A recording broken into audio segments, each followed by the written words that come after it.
So let's figure out a different way to approach that teen. Let's figure out a different way to convey information, to communicate information to them. And let's not tear down the bridge of communication with them because we're always fussing at them. Let's find another way to build the bridge over there, right? So they'll always come. Think of it this way. When teens start to explore stuff, who do they run to and get information from? In most cases, it's probably not you. It's their friends, right? They go get information from their friends. And so I remember I used to hear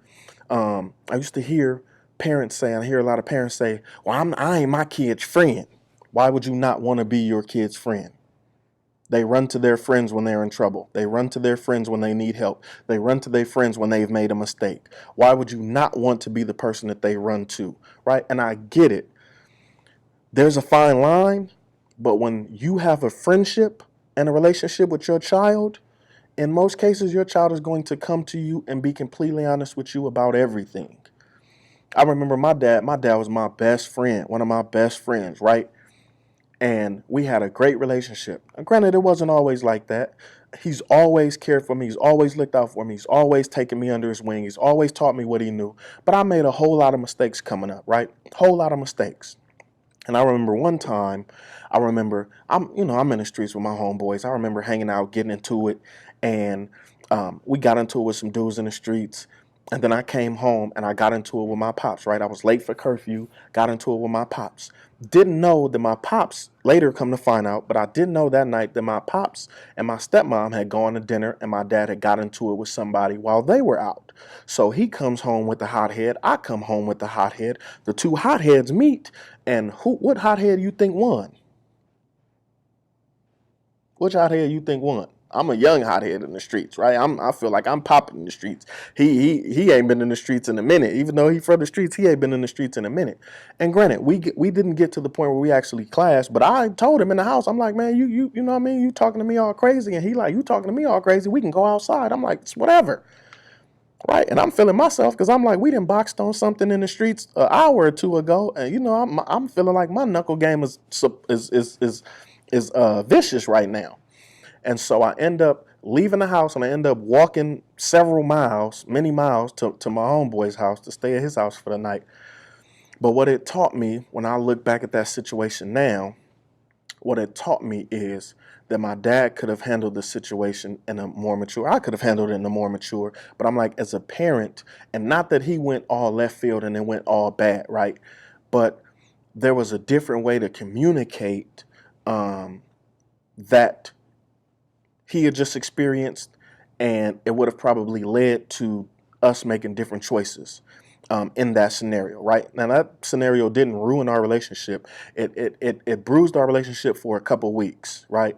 For a couple weeks, I was just out of the house and yada yada yada. But he stayed pulling up. I was working a job. He stayed pulling up on me, checking on me pretty much every day when he got off work, making sure I was okay, making sure I was cool. I didn't want nothing to do with him, and so on and so forth. But I'm saying that to say this, right?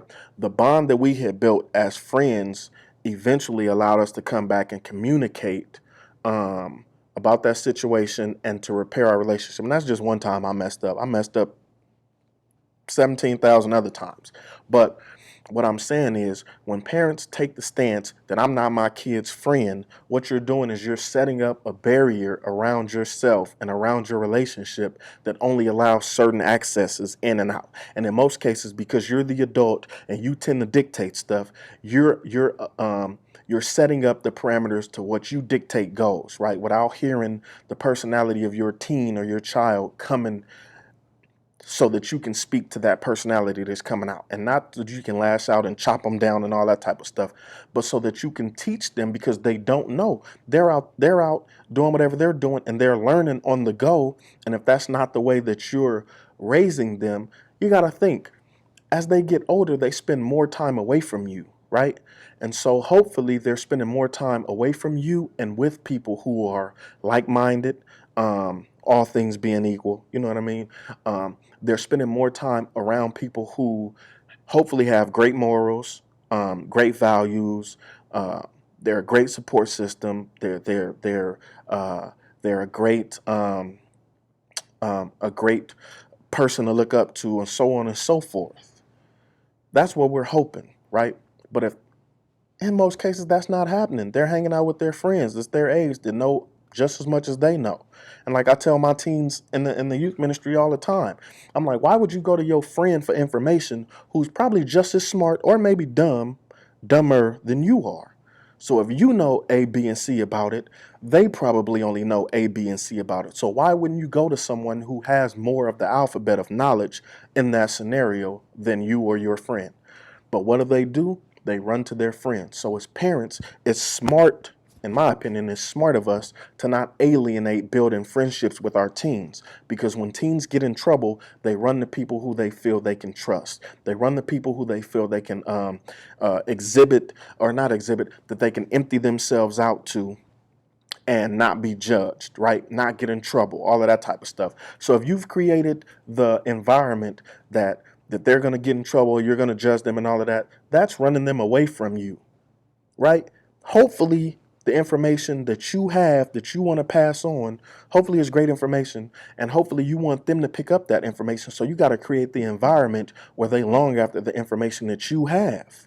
Right? And if you don't have that information, then you find folks like us. You find folks like me. You find folks like E.T. You find folks like Tef Santos, right? You find folks like us. You find a great mentor in your environment. You find these mentors, and you put them in position to be able to grab the information that you want them to grab. You put them in those positions. That's what wisdom says to do, right? You don't put them in position to push them out. You put them in position to draw you guys closer, right? You've been 13, 14, 15, 16. You've been that age before, so you should understand the gradual progression, right? They've never been your age, so they don't understand seeing things from your perspective. And what we fail to do a lot is we fail to put ourselves and see things from that perspective, right? We fail to go back to being 15 and seeing things at 15. We take our 30-something, 40-something, 50-something year old mindset, and we expect a 15-year-old to get our 50-something year old mindset when there's 30 years plus of a difference, of a gap, of experiences and wisdom, of trial and error, of pluses and minuses. There's a gap that they don't have, and we're expecting them to fill that gap in like that. That's not smart. So parents, this is what you have to do. This is what I strongly encourage you to do to build a relationship, an effective relationship with your teen, or even more effective relationship with your teen. Make a choice to hear them out. Make a choice to be their friend, right? Not that you don't discipline them, not that you don't ground them when they mess up, whatever form of discipline, not that you don't do that stuff. But if your goal is to see them succeed in an area, look at the measures and the steps that you're taking for them to succeed in that area and ask yourself, does this equal success, right?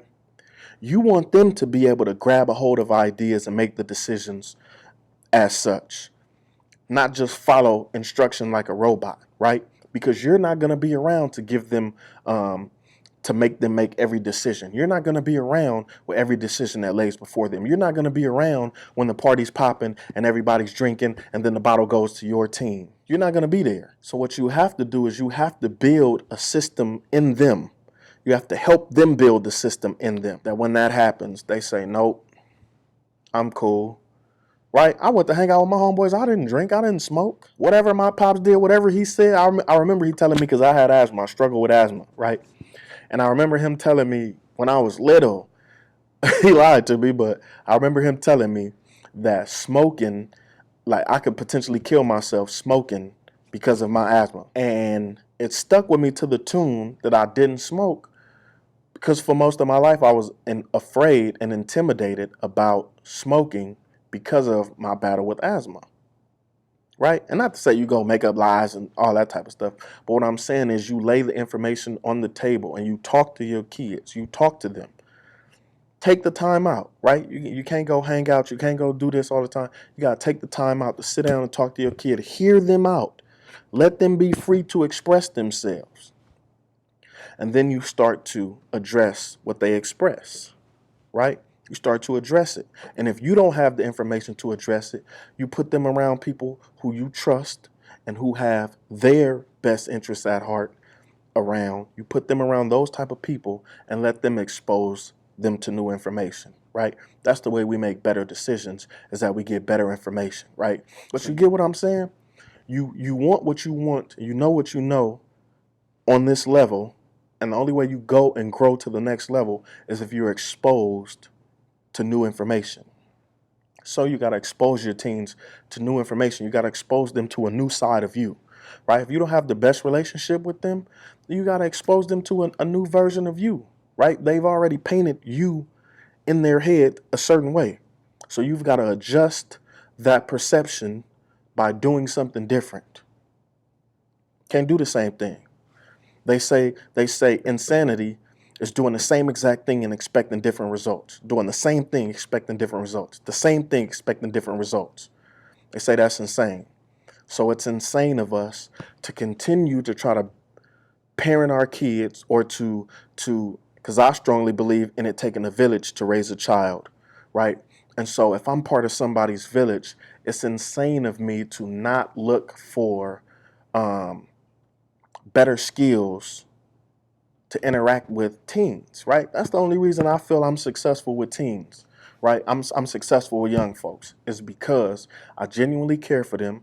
I have patience with them, and then I'm willing to hear them out. Talk to me. What's on your mind? What's on your heart? And I'm listening, not to respond to what they say, not to react to what they say.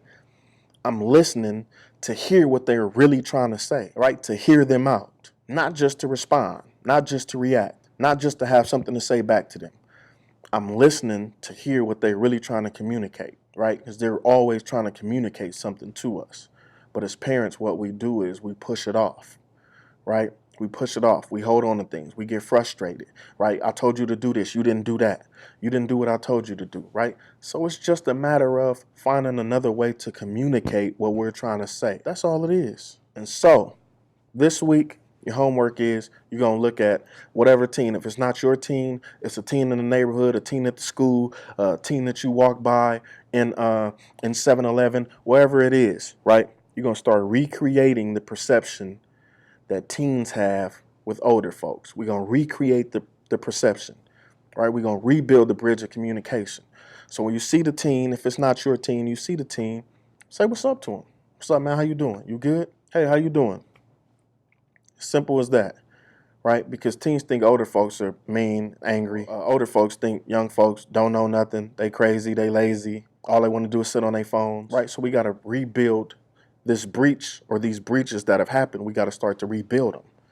And how do we rebuild them? By getting new information, right? We collecting all the information of folks around us, folks that are successful in building these relationships, right? And then we're investigating. You say you're successful. Let me see your success working. Let me see your method working. Let me try your method, right? Strategically, we're investigating concrete evidence strategically, right? Because we have a goal. The goal is to improve our relationship, our rapport, our communication with our teens, right? So we're not going to do the same things that we've been doing. We're going to start implementing stuff. And the first thing we're going to implement is genuinely loving them and their well-being. And I'm out. Again, don't take chances. Make choices. One love.